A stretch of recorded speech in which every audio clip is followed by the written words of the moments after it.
The loudest buildings in your city make no sound at all. Or rather, they make sounds your ears can't catch, but your body absolutely can.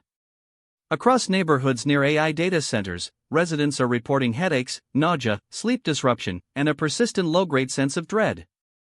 Their decibel meters read, nothing. Their doctors find, nothing. Their bodies, however, have filed a very detailed complaint. Sound is vibration.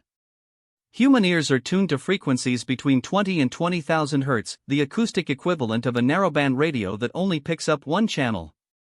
Below 20 Hz is infrasound, the frequency range where earthquakes rumble, where elephants communicate across kilometers of savanna, and where very large machines breathe. You can't hear it. But infrasound doesn't require your permission. It travels through walls, floors, and bodies as though those are polite suggestions rather than obstacles. Modern AI data centers are, structurally speaking, enormous percussion instruments in denial. Tens of thousands of cooling fans spin at constant speeds. HVAC systems the size of shipping containers pulse and hum around the clock. Diesel generators idle on standby. Each component produces low-frequency mechanical vibration, often well below the threshold of human hearing, that radiates outward in couples directly into the bones of nearby buildings. Your walls begin vibrating at frequencies you've never had a word for. Here's the bureaucratic trap. Noise regulations are almost universally built around the A-weighted decibel scale, a measurement system invented in the 1930s to approximate what human ears find annoying. It deliberately filters out low-frequency energy. So a data center can be producing substantial infrasonic pressure, and a standard noise inspector's meter will dutifully report, silence. Compliance achieved. Case closed. The meter isn't broken. It's measuring exactly what it was designed to measure. It was just designed before this problem existed, which is a perfectly reasonable thing to forgive in a 1930s engineer and a somewhat less reasonable thing to still be relying on in 2025. At sufficient intensity, infrasound causes resonance in body cavities, your chest, your sinuses, the fluid-filled chambers of your inner ear. Reported symptoms include fatigue, anxiety, difficulty concentrating, and a persistent unease that sufferers describe as feeling wrong without knowing why. Researchers studying long-term exposure call it vibroacoustic disease. The symptoms are physiologically real. The mechanisms are documented in peer-reviewed literature. The measurement infrastructure to prove it in a legal context, however, largely does not exist in most municipal noise codes. This is not a new problem wearing a new hat. Infrasound complaints have shadowed wind farms, highways, industrial facilities, and military installations for decades. The pattern is consistent to the point of being boring. Residents report symptoms, inspectors find nothing on standard meters, complaints are reclassified as psychosomatic, and the cycle completes itself. What's new is scale. AI infrastructure is being deployed at a speed and density that makes every previous wave of infrasound complaints look like a controlled pilot program. The regulatory gap is structural, not accidental. Noise ordinances were written before infrasound was well understood as a public health concern.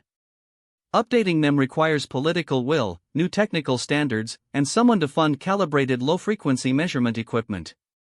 Data center operators have strong legal and financial incentives to operate within existing frameworks. Municipalities lack both the instruments and the mandate to measure what isn't technically classified as noise. Residents living 200 meters from a server farm are, as far as the law is concerned, living in complete silence. The real story isn't about data centers specifically. It's about the permanent lag between what our regulatory systems can measure and what the physical world actually produces. Every major technology deployment generates externalities the existing law didn't anticipate, and every time, we discover the gap after the infrastructure is already in the ground.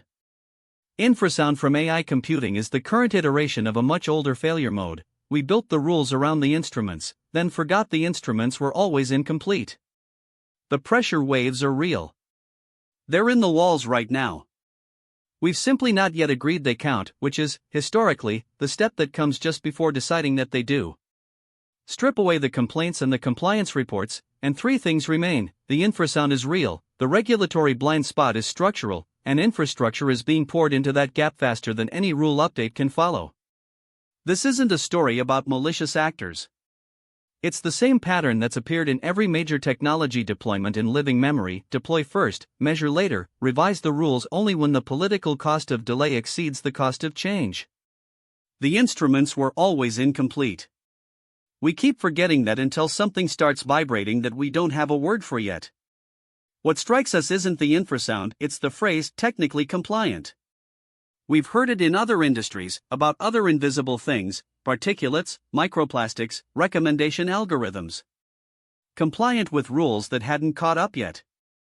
We don't think data center operators are uniquely cynical. We think this is what incentive structures look like when they're working exactly as designed.